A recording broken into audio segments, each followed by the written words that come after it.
Imagine suffering a severe stroke that leaves your left arm paralyzed. The damage to your motor cortex is extensive.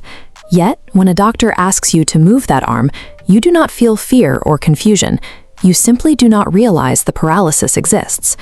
This chart tracks anosognosia. When the brain cannot execute a command, it generates a narrative to explain the failure. Instead of admitting a loss of control, patients claim they just didn't feel like moving.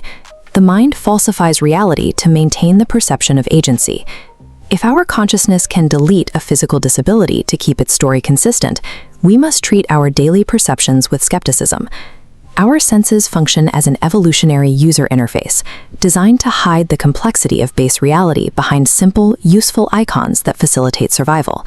This internal narratization, the voice you use to think, is a surprisingly recent development. In his study of ancient texts, psychologist Julian Jaynes argues that human consciousness, as we defined it today, only appeared about 3,000 years ago. Prior to this shift, Jaynes suggests humans lacked an introspective ego. The brain's hemispheres operated in a bicameral state, where the right side generated solutions to problems and transmitted them as auditory hallucinations. Ancient people acted on these voices, believing they were receiving direct commands from their gods. Evidence of this mentality appears in the archaeological record. Civilizations across Mesopotamia and Egypt produced idols with massive inlaid eyes. Jaynes posits these were hallucination triggers, designed to evoke the authoritative God voice in the viewer's mind to maintain social order. The modern I emerged only when these hallucinated voices fell silent during the chaos of the Bronze Age collapse. We developed an internal self to replace the lost guidance of the gods, which raises a question. If the self is just a recently constructed tool, what is the nature of the mind that built it? Materialist science assumes the world consists of separate, independent objects.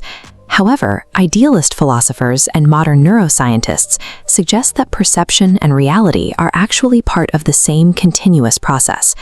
Neuroscientist Carl Pribram proposed the brain functions like a hologram. Every tiny fragment contains the blueprint of the entire image. This suggests a mathematical relationship between neural patterns and the universe's structure. The mind becomes an integrated part of a cosmic field. Awareness under this theory is not a product of the body, but a force pervading it.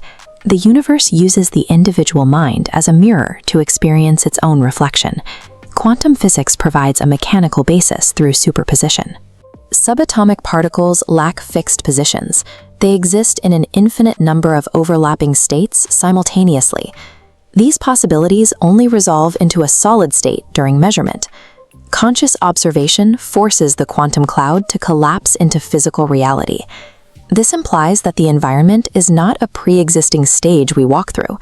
Instead, our attention and expectations are actively rendering the physical world in real time. Since observation dictates which quantum state becomes real, we must consider the unobserved paths.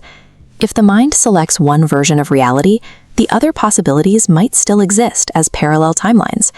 In the many worlds interpretation, every choice generates a branching path, where the unchosen potential continues to unfold in a parallel reality. This creates a framework for understanding experiences like déjà vu, synchronicities, and intense intuitions. Rather than random glitches, these moments appear to be instances where the barrier between these realities becomes thin. These experiences suggest a signal bleeding through from a parallel version of you. When two timelines vibrate at a similar frequency, their overlapping energy can project a memory or an instinct from one version of the self to another. These echoes act as a guide. A version of you who achieved a different outcome in a similar situation sends a frequency resonance that your current awareness interprets as a sudden gut feeling. Breaking out of a repetitive autopilot life requires a shift in this vibrational tuning. By intentionally focusing on a desired state, you provide a new set of instructions for the subconscious to follow. Many people experience the law of reversed effort, where a focus on poverty or failure commands the subconscious to collapse the quantum field into those exact conditions. Changing your internal emotional state aligns your frequency with the parallel timeline where your goal is already a reality. You are effectively shifting your consciousness to a version of yourself that has already succeeded. When you feel drawn to a new way of living, you are responding to a signal from a version of yourself that already exists. The path forward is a matter of recognizing the architect who has been looking through your eyes the whole time.